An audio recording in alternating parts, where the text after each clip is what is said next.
All right, Cameron tells a story of how he backed down Suge Knight in LA after Suge Knight pressed him about a song on his album that just had came out, Come Home With Me. Let's talk about it. We back, Goodfellas Sports TV. Make sure you hit that subscribe button, bell icon button, share the videos.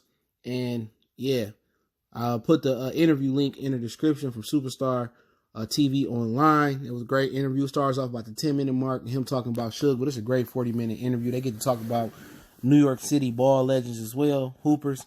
But yeah, basically he said they was at a nightclub about 2-3 a.m. in LA, and Suge Knight pressed him about a beat he used on Come Home With Me that Dad said he can use. And it was on the song, I think, Live My Life on Come Home With Me, the album. He used the My Ambitions as a Writer, a beat that Dash is featured on the song.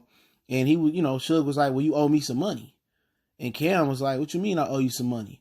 And he was like, you used that beat on Come Home With Me. He was like, well, Dad said I can use the beat. He said, man, Dads don't run nothing. That's my beat. Give me my money. And then basically he was like, man, we can go outside and handle it. Cameron said, I ain't back down. He said, we go outside and handle it. What's up? And then he was like, Suge just left him alone.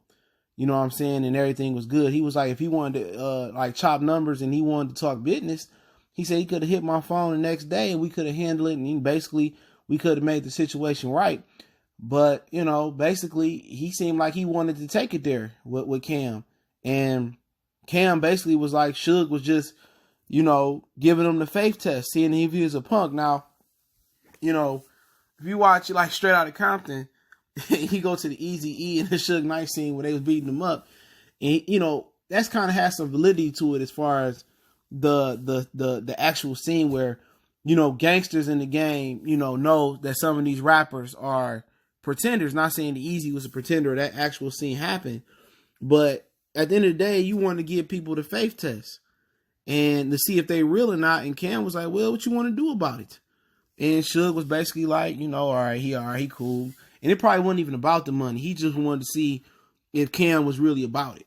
And you got to remember, Cam came up in Harlem. You know what I'm saying? He came up with Big too, with Biggie Smalls. That's how he got put on.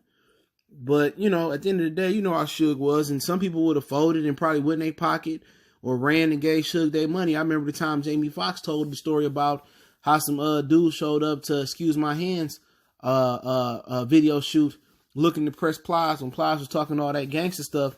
But Plies really wasn't no gangster. You know what I'm saying? But his brother had really lived that life.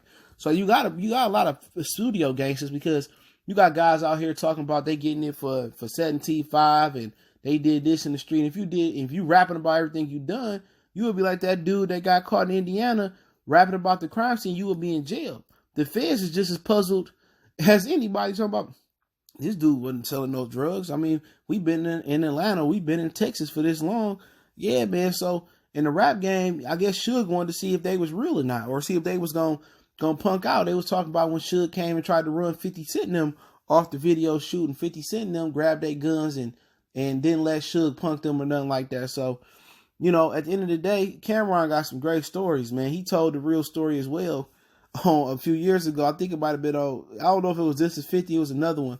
I think he was on there with Clue. Not sure if it was Clue, but it was one of them podcasts. He told the story about what really happened when Jay-Z allegedly stabbed Un.